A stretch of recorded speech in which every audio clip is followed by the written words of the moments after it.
The rapper who performed at the nightclub in Little Rock, Arkansas Saturday morning was arrested on unrelated charges in this mass shooting that happened there. Ricky Hampton of Memphis, Tennessee was taken into custody on a fugitive warrant out of Forest City, Arkansas. But so far, no arrests have been made in the shooting at the Power Ultra Lounge. Chris Alexander is another man arrested. I talked with Alexander in 2016 about an organization he said he was using to get rid of the gang problem. Authorities say Alexander is a member of the Wolf Street Crips and perpetrated a community activist. July 1st, 2017, a day our city will never forget. The dude that was in front of me, I seen him get shot in his shoulder. Around 2:30 in the morning, 25 people were hit by gunfire. Bankroll Freddy, a well-known rapper from Arkansas, has been sentenced to 12.5 years in prison. It comes after he was convicted on multiple charges stemming from drug trafficking and firearms. Williams, Desmond Kelly, Montario Fuller, all in jail, each accused of running a large drug trafficking group around Little Rock. People are making a lot of money off of, they're preying on the citizens of Central Arkansas. These three and their organizations were targeted because safety matters. Drugs shipped through the mail, and now more than a dozen suspects face federal charges in Arkansas. Tonight, we've learned some new details on a cross-county operation busted by the feds. Little Rock, Arkansas, a city known for its civil rights legacy, Southern soul, and cultural impact. From the historic Little Rock Nine to legends like Maya Angelou, General Wesley Clark, actor Josh Lucas, NBA star Joe Johnson, and former President Bill Clinton has long carried a story much larger than its size.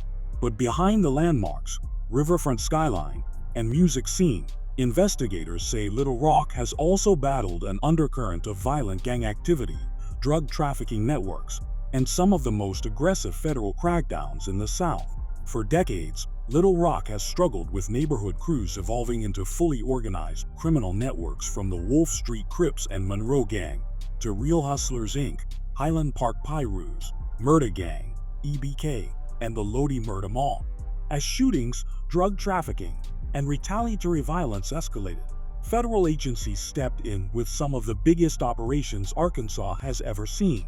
Today's video pulls back the curtain on the real story behind these cases: the mass shooting chaos surrounding rapper Finley 2 times, the multi-state drug conspiracy that took down Bankroll Freddy, the EBK and Lodi mob indictments, Pine Bluff's deletion MOB violence, Project Safe neighborhood raids, and the high-impact arrests that reshaped street politics across Little Rock.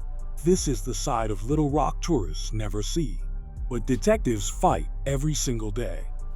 A rapper from Conway was in jail last night, arrested on federal drug and weapons charges. 27-year-old Bankroll Freddy, or Freddie Gladney, was arrested during a traffic stop Thursday in Marion. During a search of his truck, police found a gun, 21 pounds of marijuana, and 171 grams of prescription sedative. Bankroll Freddy, a well-known rapper from Arkansas, has been sentenced to 12.5 years in prison. It comes after he was convicted on multiple charges stemming from drug trafficking and firearms. Earlier this year, the rapper was found guilty on multiple charges stemming from a federal gun and drug bust that happened in 2022. Federal authorities in Arkansas announced a sweeping crackdown on drug and firearms trafficking that resulted in 80 indictments, including charges against Arkansas rapper Bankroll Freddy, whose legal name is Freddie Gladney Teach III. The operation, one of the largest ever conducted in the state, targeted a network of gangs and drug distributors moving large quantities of marijuana, methamphetamine, fentanyl, and firearms through the Pine Bluff and Little Rock corridors. Investigators said the group had connections stretching into California, Texas, Arizona, Georgia, and other states, allowing high-grade drugs and illegal weapons to flow directly into Arkansas communities. As part of the investigation, Bankroll Freddy and his father were arrested and charged in a multi-count federal conspiracy that prosecutors described as a coordinated operation tied to the EBK gang. Evidence against him included a traffic stop in which officers recovered more than 21 pounds of marijuana, tens of thousands in cash, a ghost gun pistol, and a rifle. Federal wiretaps also captured Gladney telling an associate to remove guns and other items from a house. which prosecutors used to argue that he held a leadership role in the conspiracy and attempted to obstruct justice. A superseding indictment eventually charged Gladney with conspiracy to distribute marijuana, possession of firearms in furtherance of drug trafficking, and the use of a communication device to further drug crimes. After a jury found him guilty on several counts, a federal judge sentenced him to 150 months in prison, just over 12.5 years, followed by supervised release, along with a financial judgment exceeding $200,000. The rapper who performed at the nightclub in Little Rock, Arkansas Saturday morning was arrested on unrelated charges in this mass shooting that happened there. Ricky Hampton of Memphis, Tennessee, was taken into custody on a fugitive warrant out of Forest City, Arkansas. But so far, no arrests have been made in the shooting at the Power Ultra Lounge. 28 people were injured at the club. Authorities believe the shooting stemmed from a dispute in the crowd and may have been gang-related. Hours later, more than 100 community members all gathered and prayed for an end to the violence. Officials believe multiple people were involved in the shooting. In July 2017, after a mass shooting erupted inside the Power Ultra Lounge nightclub in Little Rock, Arkansas, during one of his performances, the shooting broke out inside the packed club, injuring roughly 28 people, with about 25 suffering gunshot wounds. Although no one was deleted, the incident became the largest mass shooting in Little Rock's recent history. Police immediately described it as a gunfight involving multiple shooters, many of whom they believed were affiliated with rival street gangs.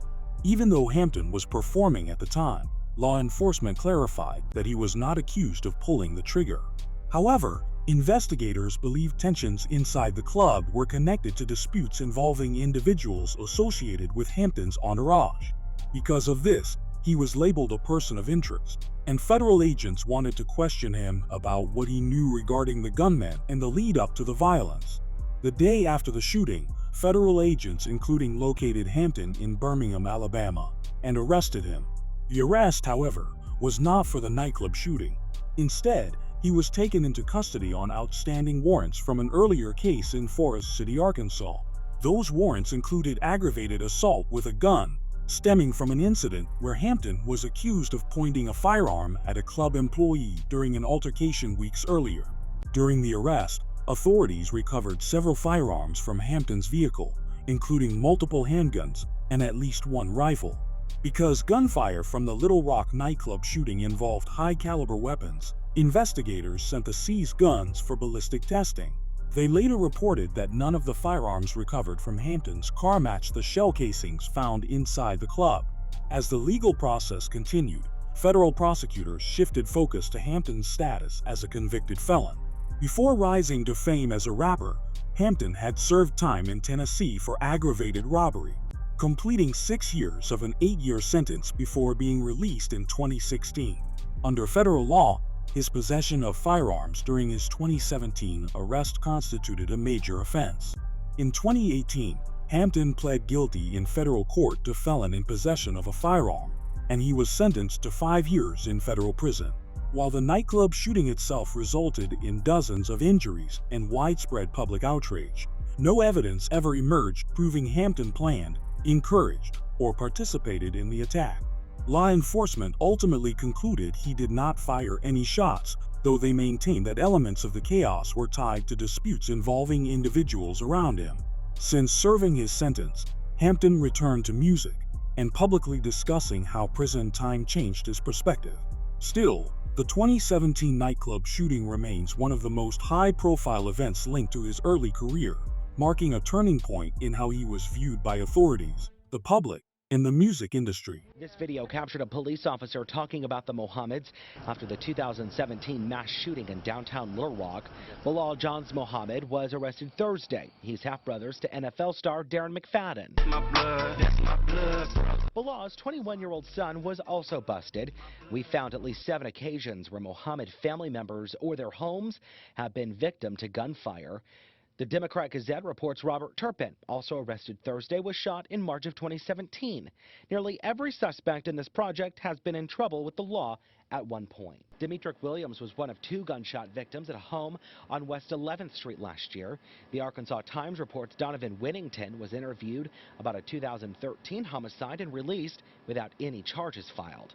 In early 2018, federal, state, and local law enforcement agencies in central Arkansas launched a major operation under the umbrella of Project Safe Neighborhoods to target violent criminals, gang members, drug traffickers, and weapons offenders in the Little Rock region.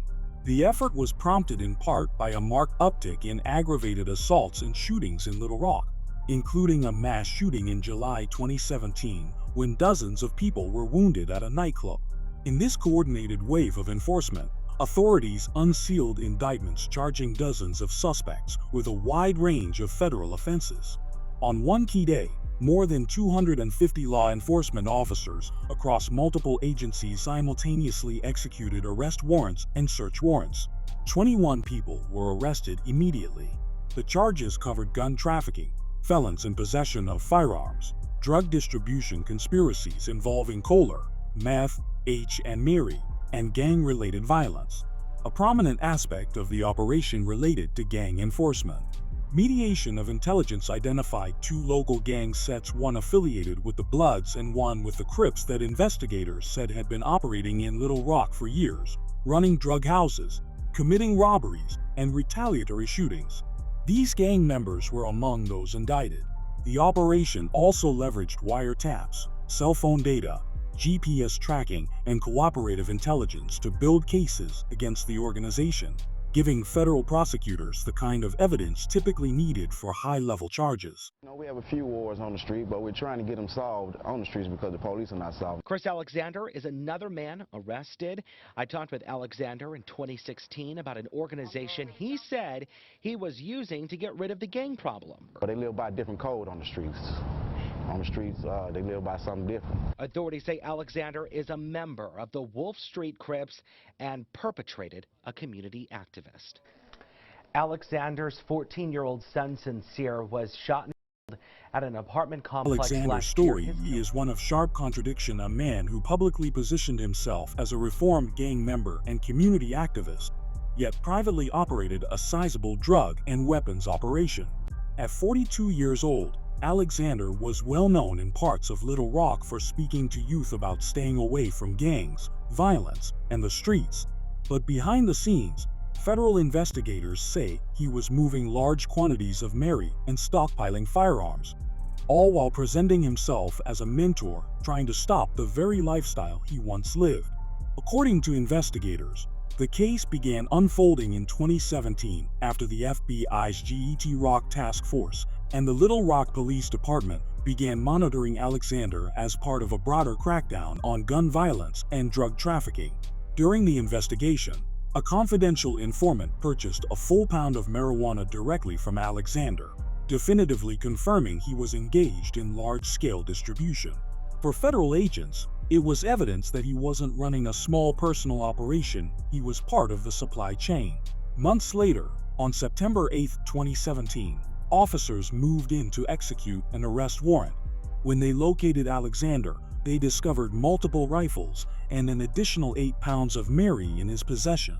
The combination of drugs and guns signaled to prosecutors that his operation posed a serious public safety risk.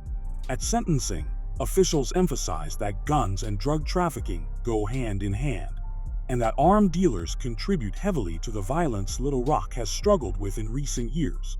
A federal grand jury indicted Alexander in February 2018 on several drug and firearm charges. Facing overwhelming evidence, he later accepted a plea agreement in January 2019. He admitted to 2 core charges: distribution of Mary and possession of a firearm in furtherance of a drug trafficking crime, a charge that carries a mandatory sentence and must run consecutively to any other term. Even before the judge announced the sentence, that mandatory requirement guaranteed Alexander would serve significant time. District Judge D.P. Marshall Jr. ultimately sentenced Alexander to a total of 10 years in federal prison. This included 60 months for distributing Mary and an additional 60 months for the firearm offense, to be served back-to-back. After completing his prison term, Alexander will be placed on 3 years of supervised release, where he will be closely monitored and barred from owning weapons or engaging in any activity tied to drug use or distribution. During the sentencing hearing, Alexander told the court that he had been selling Mary to help fund youth programs he started in Little Rock, programs intended to guide young people away from gangs. He described himself as a man trying to do good while carrying the burdens of his past.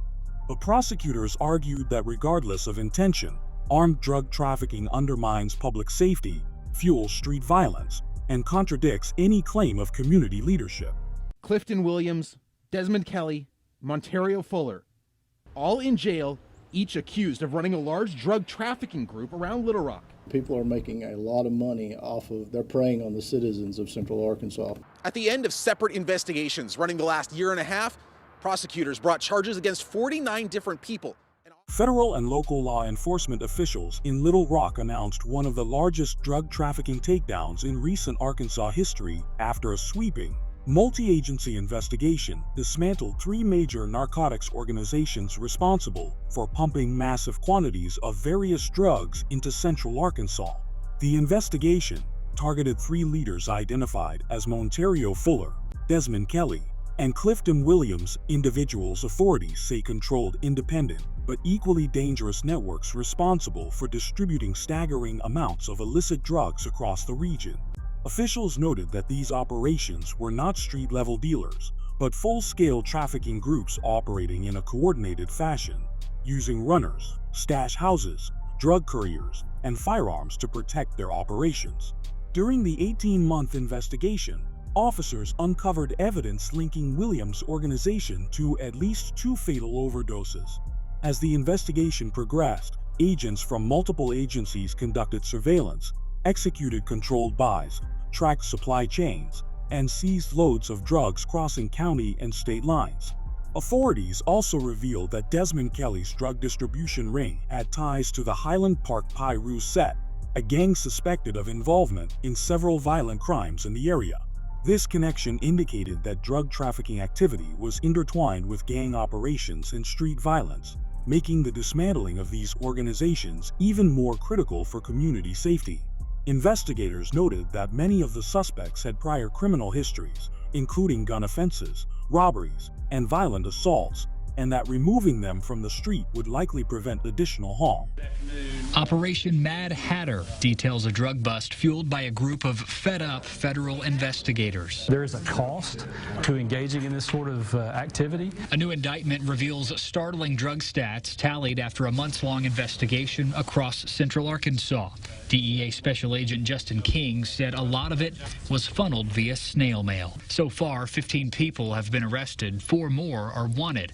Authorities say it spanned from Little Rock to Jefferson County, and Benton Police helped out as well. Operation Mad Hatter, one of the largest and longest-running federal drug investigations in Central Arkansas, entered a new phase with the arrest of 12 additional suspects tied to various drugs and gang-connected organized crime. 8 defendants were arrested during coordinated raids, 4 were already in custody on unrelated charges, and 1 suspect arranged to surrender voluntarily. Federal and local agencies reported that Pine Bluff had been particularly hard hit by violent drug activity linked to 2 street gangs known as Murder Gang and Murder MOB, which investigators said were responsible for near-daily shootings and multiple homicides. Both Pine Bluff Police and the Jefferson County Sheriff's Office told federal agents that the gangs' disputes and narcotics rivalries were driving 3 to 4 shootings per night at the height of the violence. The situation worsened after more than 120 firearms were stolen from a local pawn shop guns authorities believe were quickly funneled into the hands of gang members and traffickers. The influx of stolen weapons escalated turf battles, retaliatory shootings, and drug-related intimidation across the city. Federal and local authorities in Central Arkansas launched a major crackdown on violent repeat offenders in Pulaski County, targeting people they say have been driving shootings, robberies, and other serious crimes for years. Attorney Christopher Thayer didn't sugarcoat who these defendants are believed to be. He described them as some of the worst criminals in Pulaski County, noting that many have long rap sheets and are suspected of moving from one violent crime to the next. For people who lived through earlier waves of gang and drug violence in Little Rock, the operation feels familiar. One former felon, Tony Rue, said he recognized the type of defendants immediately because he came up in the same era. He admitted that many older gang members helped create the climate that younger people are now growing up in, and he believes it will take those same OGs stepping up to help change the culture. Rue also pointed to a problem that doesn't show up in the indictments. Once people come home from prison, they often hit wall after wall when they try to find legit work or stable housing. Federal authorities in Little Rock revealed new details about a sweeping crackdown targeting violent gangs and drug trafficking networks across central Arkansas, an operation that brought down nearly 50 defendants in one coordinated push. Among those arrested was Kane Jordan, identified in federal documents as the son of Bilal Johns Muhammad, a longtime leader of the Bloods-affiliated gang Real Hustlers Incorporated. The gang, originally known as the Monroe Street Hustlers, rebranded years ago to avoid growing police attention, but investigators say its members have remained deeply tied to some of the worst violence in the city, including a 2016 shooting that deleted a toddler and a 2017 shooting that wounded a young boy outside his grandmother's home. Jordan was charged after a Valentine's Day traffic stop near West 30th and South Izzard Streets, where police pulled over a Ford Mustang for a lighting violation. According to the affidavit, Jordan stepped out of the vehicle carrying a Sonic bag that wasn't full of food. It contained Mary package inside a smaller blue bag. Officers smelled Mary inside the car, and the driver admitted to smoking earlier. Because Jordan was on state probation and had a signed search waiver on file, Arkansas Community Correction officers conducted a home visit at his residence on South Izzard Street. Inside Jordan's bedroom, investigators found an AR-15 style pistol, a silver handgun, approximately 1 pound of Mary, digital scales, and baggies used for packaging drugs. Jordan reportedly admitted the weapons and narcotics belonged to him. On June 24, 2017, Little Rock police responded to yet another drive-by shooting in what had already been a violent week in the city. Officers were called to the 4500 block of Montclair Road, where they found a man and a woman wounded after shots were fired at a car they were sitting in along with a third person who was not hit. The male victim was rushed to the hospital in serious condition, while the female victim's injuries were described as non-life-threatening. According to the initial police report, the male victim told officers he believed members of the Monroe gang were responsible and even provided a name he said was the shooter, though detectives did not publicly release that name at the time. Within days, detectives identified a suspect and moved in. Police arrested Glenn Albert Finley III of Little Rock on the same day as the shooting, charging him as an adult. Finley was booked on 2 counts of first-degree battery for the injuries to the male and female victims, 3 counts of terroristic act for firing into an occupied vehicle in a neighborhood, aggravated assault, and unlawful discharge of a firearm from a vehicle charges that reflected how serious Arkansas law treats drive-by shootings. As detectives dug deeper, they also discovered that the male victim had initially given officers a fake name at the scene. He was later correctly identified, as which complicated some of the early paperwork in the case, but didn't change the core allegations about what happened. July 1st, 2017, a day our city will never forget. The dude that was in front of me, I seen him get shot in his shoulder. Around 2:30 in the morning, 25 people were hit by gunfire. If he wasn't in front of me, I would have got hit in my face. 3 more people were hurt while trying to escape. 1 person jumped from a second-story window. So far, only a few arrests. You may recall the shooting broke out during a concert headlining Finesse 2 times. His bodyguard, Contrell Gwynn, convicted on charges stemming from that shooting. He was released from prison in late 2019. The other man, Tyler Jackson, he's still behind bars. LRPD still expecting 1 more arrest with 1 active warrant. That name has not yet been released. Now, the rapper Finesse 2 times remains in federal prison tonight. He was never charged in connection to the Little Rock shooting, but he has been convicted on charges stemming from a nightclub shooting in Forest City. In Little Rock, the Wolf Street Crips have long held ground as one of the city's most entrenched street gangs. Their operations came under heavy federal scrutiny during a years-long investigation led by the FBI and Get Rock Task Force. In May 2021, federal prosecutors announced the sentencing of Machida Frog Mitchell Jr., a former Wolf Street Crips leader, to to 15 years in prison. Mitchell had pleaded guilty to drug conspiracy and possession of a firearm in furtherance of drug trafficking. When agents raided his home, they seized gallons of Mary and several guns, evidence of a large-scale drug operation tied directly to the gang. The Wolf Street Crips' reach has extended beyond drug crimes. In 2017, a violent clash between the Crips and a rival crew erupted at the Power Ultra Lounge, resulting in multiple injuries and drawing national attention.